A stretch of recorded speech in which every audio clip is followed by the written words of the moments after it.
Hello बच्चों, let's read this question. The question says a statement of assertion is followed by a statement of reason.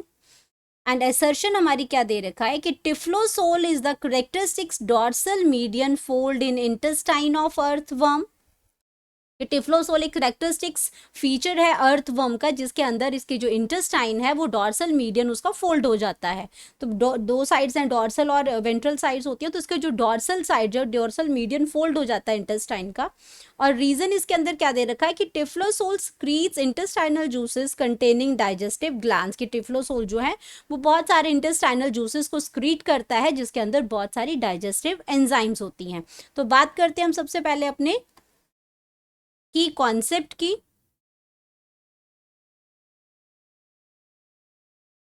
Concept है हमारा इसमें morphology of earthworm. Morphology of earthworm. Earthworm. अब morphology means external structure की बात कर रहे हैं हम अर्थवर्म की, और उसमें भी स्पेशली हम बात कर रहे हैं इनके एलिमेंट्री कैनाल की। अब एलिमेंट्री कैनाल जो है वो इसके अंदर अर्थवर्म के अंदर क्या है, वो कंप्लीट होता है। एलिमेंट्री कैनाल जो है, एलिमेंट्री जो कैनाल है वो कैसा होता है अर्थवर्म के अंदर, वो होता है लॉन्ग ट्यूबुलर स्ट्रक्चर होता है, एक स्ट्रेट ट्यूब प्रेजेंट होती है। स्ट्रेट ट्यूब एक प्रेजेंट होती है। एंड इसके अंदर क्या होता है, माउथ भी, माउथ से जो कि क्या स्टार्ट करती है, माउथ से स्टार्ट करती है एंड ये कहाँ खत्म होती है, एनस पे खत्म होती है, जिसको हम कहते हैं कंप्लीट एलिमेंट्री कैनाल भी इसको कहते हैं। जो इसमें दो ओपनिंग है, एक माउथ है और एक एनस है। तो ये तो था इसका एलिमेंट्री कैनाल के अगर बारे में बात करते हैं, इसके एक्सटर्नल स्ट्रक्चर के बारे में बात करते हैं। अब हम बात करते हैं अपने असर्शंस के बारे में। तो असर्शन में क्या दे रखा है कि टिफ्लोसोल, अगर मैं असर्शन की बात करती हूँ तो टिफ्लोसोल एक करेक्टरिस्टिक्स फीचर आ रहा है। तो यहाँ हम बात कर रहे हैं कि इंटेस्टाइन में, इंटेस्टाइन ऑफ अर्थवर्म में एक करेक्टरिस्टिक्स फीचर प्रेजेंट होता है, वो क्या है, टिफ्लोसोल। टिफ्लोसोल प्रेजेंट होता है। तो ये क्या है, इसके अंदर करेक्टरिस्टिक्स फीचर है, करेक्टरिस्टिक्स फीचर ऑफ इंटेस्टाइन है।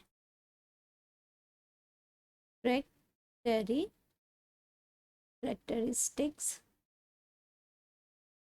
Feature of intestine. अब इंटेस्टाइन जो स्टार्ट होती है, जैसे एलिमेंट पूरा स्ट्रेट ट्यूब है, माउथ से स्टार्ट करेगी। जो इंटेस्टाइन जो स्टार्ट होती है, इंटेस्टाइन वो स्टार्ट होती है from 15th segment. From 15th segment से ये स्टार्ट होती है, 15th सेगमेंट से ये स्टार्ट होगी। एंड फ्रॉम 26 टू 35 से segment, from 26 to 35th segment तक, ये जो इतना जो सेगमेंट है ये क्या हो जाता है, ये फोल्ड होता है डॉर्सली। ये क्या करता है, फोल्ड हो जाता है। इसको बताते हैं प्रेजेंस। इस इन सेगमेंट्स में क्या होता है, presence of internal median fold. Internal median fold, median fold आएगा। और कहाँ प्रेजेंट होगा, fold of dorsal wall. Dorsal wall में ये क्या प्रेजेंट होता है, डॉर्सल वॉल पे ये आपका जो फोल्ड है ये प्रेजेंट होता है। एंड उसी को हम क्या कहते हैं, टिफ्लोसोल कहते हैं। अब इसका फंक्शन क्या है, अगर मैं बात करती हूँ इसके फंक्शन की, तो ये इंक्रीज करता है, it increases, it increases the effective area of absorption. It increases the effective area, effective area, effective area of absorption, effective area of absorption means ये आपका क्यों, क्योंकि ये इंटेस्टाइन में प्रेजेंट है, इंटेस्टाइन का मेन काम है एब्जॉर्प्शन करने का। तो ये जो फोल्ड है आपका, जैसे आपका कभी फिंगर लाइक प्रोजेक्शन हो जाते हैं, कभी उसमें माइक्रोविलाई प्रेजेंट हो जाते हैं इंटेस्टाइन में, इनका मेनली काम क्या होता है, इनका मेनली काम होता है कि जो आपका इफेक्टिव एरिया है उसमें जहाँ पे आपकी ज़्यादा से ज़्यादा एब्जॉर्प्शन होती है उस एरिया को इंक्रीज करना। मीन्स हम ये भी कह सकते हैं कि to increase the surface area, ये भी हम उसको लिख सकते हैं कि उसमें क्या इंक्रीज हो रहा है, सरफेस एरिया को इंक्रीज कर रहे हैं ताकि ज़्यादा से ज़्यादा एब्जॉर्प्शन उसके अंदर हो सके। तो ये आपका टिफ्लोसोल का फंक्शन है इसके अंदर। तो इसके अंदर अब हम क्या कर रहे हैं कि इसका जो फर्स्ट जो असर्शन थी इसकी, वो असर्शन क्या है, बिल्कुल इसकी ट्रू है।